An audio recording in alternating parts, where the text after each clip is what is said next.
بسم اللہ الرحمن الرحیم۔ آج میری شادی کی پہلی رات تھی۔ میں کمرے میں داخل ہوا اور دروازہ اندر سے بند کر دیا۔ دلہن ڈری اور سہمی ہوئی بیٹھی تھی۔ پھر میں بھی اس کے پاس جا کر بیڈ پر بیٹھ گیا۔ میں نے میز سے دودھ کا گلاس اٹھایا اور اسے دیا کہ ہم دونوں اس میں سے پئیں گے۔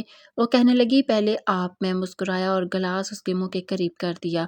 گلاس پر اس کی لپسٹک کے نشان لگ گئے۔ پھر جب میں نے دودھ پینا شروع کیا، میں بھی کمرے میں داخل ہوا تو دروازہ بند کیا۔ وہ بالکل خاموش اور سہمی ہوئی بیٹھی تھی۔ میں نے اسے سلام کیا تو اس نے آہستہ سے جواب دیا، اتنا آہستہ کہ بمشکل سنائی دیا۔ میں مسکرایا، اپنا کوٹ اتارا اور اس کے پاس بیٹھ گیا۔ میں نے پوچھا کیسی ہو؟ وہ گھبرائی ہوئی تھی، آہستہ سے بولی جی ٹھیک ہوں۔ میں نے پوچھا تھک گئی؟ وہ خاموش رہی تو میں سمجھ گیا کہ وہ واقعی تھکی ہوئی ہے۔ پھر میں اٹھا اور کوٹ کی جیب سے اس کے لیے تحفہ نکالا۔ وہ ابھی بھی سر جھکائے بیٹھی تھی۔ میں اس کے پاس جا کر بیٹھا اور کہا میری جان، تم اپنی محبت کے پاس بیٹھی ہو، پھر بھی اتنی ڈری ہوئی ہو۔ یہ سن کر اس کے چہرے کا رنگ کچھ بدل گیا۔ شاید اسے میری بات سے حوصلہ ملا۔ میں نے تحفہ کھولا، وہ ایک بریسلٹ تھا۔ میں نے پیار سے اس کا ہاتھ پکڑا اور اسے پہنایا، پھر اس کی ٹھوڑی کو ہلکے سے اٹھا کر اس کا چہرہ اوپر کیا جو شروع سے جھکا ہوا تھا۔ میں نے اس کا چہرہ دیکھ کر کہا میرے خوابوں کی رانی، تم میری سوچ سے بھی زیادہ خوبصورت ہو۔ وہ مسکرائی مگر اس کی آنکھوں میں جیسے کوئی سوال تھا۔ مجھے سمجھ نہیں آ رہا تھا کہ وہ کیا پوچھنا چاہتی ہے۔ پھر میں نے کہا چلو اٹھو، عشاء کی نماز ادا کرتے ہیں۔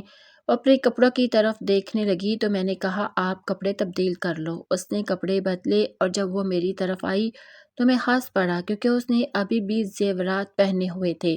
میں اس کے پاس گیا اور پیار سے اس کا ہار اتارتے ہوئے اس کے کان میں آہستہ سے کہا یہ ان کپڑوں کے ساتھ اچھے نہیں لگ رہے۔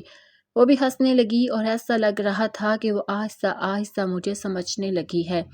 وہ خوش بھی ہو رہی ہے۔ پھر ہم دونوں نے نماز ادا کی اور اپنے مستقبل کے لیے دعا بھی کی۔ یہ بات کبھی بھی کسی سے نہیں کرنی چاہیے، وہ تمہارے اپنے ہی کیوں نہ ہو۔ اس نے کہا ٹھیک ہے۔ جب اس نے جواب دیا تو میں نے دیکھا کہ اسے تھوڑی نیند آ رہی تھی، مگر میں خاموش رہا اور اپنی بات جاری رکھی۔ میں نے کہا یہ تو تھی گھریلو زندگی جو ہر کسی کو شادی کے بعد گزارنی پڑتی ہے۔ ایک بات کہوں، میری زندگی آج سے تم سے شروع ہوئی ہے اور تم پر ہی ختم ہوگی۔ میں تو مر سکتا ہوں مگر تمہارے علاوہ کسی اور کی طرف دیکھنا تو دور، کسی غیر کے بارے میں سوچوں گا بھی نہیں۔ آج سے میرا سب کچھ صرف تم ہو۔ یہ کہہ کر میں نے اس کی طرف دیکھا تو وہ سو چکی تھی۔ اس کا ایک ہاتھ میرے سینے پر تھا اور اس نے اپنا سر میرے کندھے پر رکھا ہوا تھا۔ وہ گہری نیند میں تھی۔ میں اسے دیکھتا رہا اور اس کے جاگنے کا انتظار کرنے لگا۔ مجھے یقین تھا کہ زندگی میں اگر کسی انتظار نے مجھے سکون دیا ہے تو وہ آج اپنی رانی کے جاگنے کا انتظار تھا۔ مجھے اس کا انتظار کرتے ہوئے بہت خوشی ہو رہی تھی۔ انتظار کرتے کرتے 2 گھنٹے گزر گئے۔ وہ اچانک جاگ گئی اور میری طرف دیکھنے لگی۔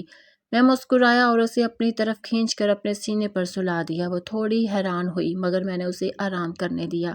پھر پتہ ہی نہیں چلا کہ وقت گزر گیا اور نماز کا وقت ہو گیا۔ میں اسے جگانا نہیں چاہتا تھا مگر نماز فرض ہے۔ میں نے اس کے ماتھے سے بال ہٹائے، پیار سے اس کے چہرے کو چھوا اور آہستہ سے اس کے کان میں کہا نماز کا وقت ہو گیا ہے۔ وہ گھبرا کر اٹھ بیٹھی جیسے کچھ کھو گیا ہو۔ دراصل وہ اس بات سے پریشان تھی کہ وہ سوتی رہی اور مجھے وقت نہ دے سکی۔ اس کی آنکھیں نم تھیں۔ میں نے اس کے آنسو صاف کیے اور کہا اب میری اور تمہاری ہر دن، ہر رات، ہر لمحہ تمہارے لیے ہے، پریشان نہ ہو۔ تم سو گئی تو مجھے پوری رات تمہیں سکون سے دیکھنے کا موقع ملا۔ یہ کہہ کر ہم دونوں نے وضو کیا اور نماز ادا کی، دعا مانگی اور قرآن پاک کی تلاوت کی۔ پھر میں بیڈ پر بیٹھ گیا اور وہ بھی میرے پاس آ کر بیٹھ گئی۔ میں نے اس کا ہاتھ پکڑا تو وہ رونے لگی۔ میں نے اسے اپنے بازو میں لے لیا اور رونے دیا، پھر اس کے آنسو صاف کیے اور کہا پگلی میرے ہوتے ہوئے کیوں رو رہی ہو؟ وہ آہستہ سے بولی میں کیوں سو گئی۔ میں مسکرایا اور کہا جب مجھے کوئی پریشانی نہیں تو تم کیوں پریشان ہو؟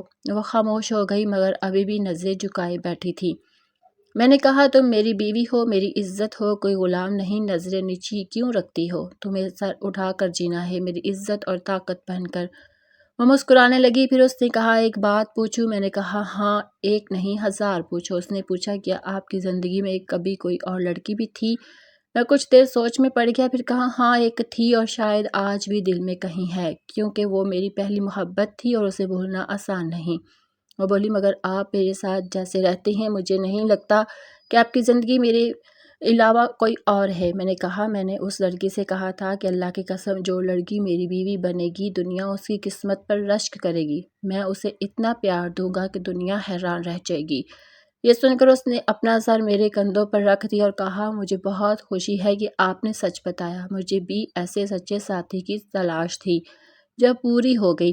میں نے کہا بس تم کبھی مجھ سے جھوٹ نہ بولنا، حتیٰ کہ مذاق میں بھی کوئی بات نہ چھپانا، میں تمہیں کبھی رسوا نہیں ہونے دوں گا، یہ میرا وعدہ ہے۔ باتیں کرتے کرتے وقت کا پتہ ہی نہ چلا، 10 بج گئے، دروازے پر دستک ہوئی تو ناشتہ آ گیا۔ میں اٹھنے لگا تو اس نے میرا ہاتھ پکڑ کر کہا آپ بیٹھے میں لے آتی ہوں۔ ہم دونوں نے ساتھ بیٹھ کر ناشتہ کیا۔ پھر اس نے کہا ایک بات کہوں، مجھے کھانا بنانا نہیں آتا۔ میں مسکرایا، یہ تو اور بھی اچھی بات ہے، میں خود تمہیں سکھاؤں گا۔ وہ ہنسنے لگی۔ میں نے کہا مجھے ہلکا نہ سمجھو، میں ہر قسم کا کھانا بنا لیتا ہوں، ہم مل کر کام کریں گے وقت کے ساتھ۔ وہ خود کو میرے ساتھ محفوظ کرنے لگی۔ ہم دونوں مل کر زندگی گزار رہے، میں اسے کچن میں سکھاتا رہا اور وہ خوش رہنے لگی۔ ایک دن ہم اس کے والدین کے گھر گئے، انہوں نے ہمیں بہت محبت دی۔ پھر میری بیوی بھی میرے والدین کو اپنے ماں باپ کی طرح ماننے لگی۔ ایک دن میری امی نے کہا میں نے تمہاری بیوی کو اپنی بیٹی مان لیا ہے، اس کے ساتھ کبھی ظلم نہ کرنا۔